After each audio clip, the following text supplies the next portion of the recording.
Todo cheer kay Renz Abando ang mga Koreanang fans. Pinakain ni Renz Abando ng aligabok ang kalabang Koreano, kalaban ng future Gilas Pilipinas naturalized player na si Benny Boatwright. Back-to-back game for Daigo Kogas. Unang makakalaban mga idol ni na SJ Bilanghel ang anyang Red Booster bago ang Wonju DB. Makakabawi naman kaya ang team ni na Renz Abando sa nakalipas nilang talo kontra sa Sonos kay Gunner.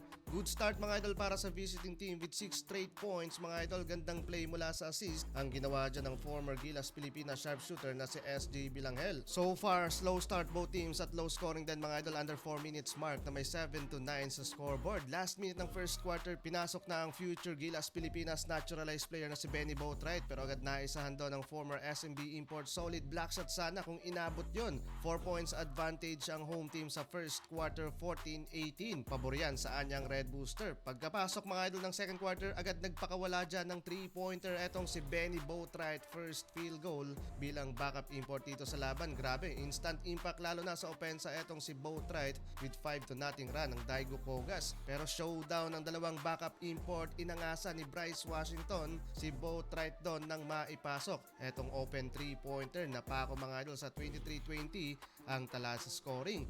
Under 3 minutes mark, hype na hype ang home crowd nang maipasok na sa laban si Renz Abando. Washington and Abando connection with a floater mula yan sa bounce pass ni Lakay. Last 1 minute ng second quarter, first field goal ni Lakay mula sa pagkat pa baseline. Kain alikabok doon ang kalabang Koreano. Grabe ang ginawa ni Renz Abando bago magtapos ang first half. Mala acrobatic reverse finish plus buzzer beater 3-pointer pa. Todo cheer ang mga Koreana kay Lakay. 4 points lead ang home team, 32-26. Finally, first 3-pointer na SJ Bilanghel naitala dito sa opening ng third quarter mula dito sa crucial pull-up 3-pointer. While kayod kalabaw naman mga idol sa shaded area, etong former Magnolia import na si Ricardo Ratcliffe. Pinagpag doon si Johnny O'Brien III. Sa kabila pa rin mga idol, SJ Bilanghel with an open court layup baba sa 2 points lamang ng anyang Red Booster. At pagkapasok sa last minute ng third quarter, biglang init mga idol ang bisita. Anyari sa home team, biglang collapse ang kanilang offensive and defensive play. Up by 4 points na mga idol ang Daigo Kogas, 50-54 sa pagtatapos ng third quarter. So far, catalyst sa laban nito sa SJ Bilanghel. Kitang-kita ang gigil mga idol na may 13 points in the making with 3 rebounds and 6 assists.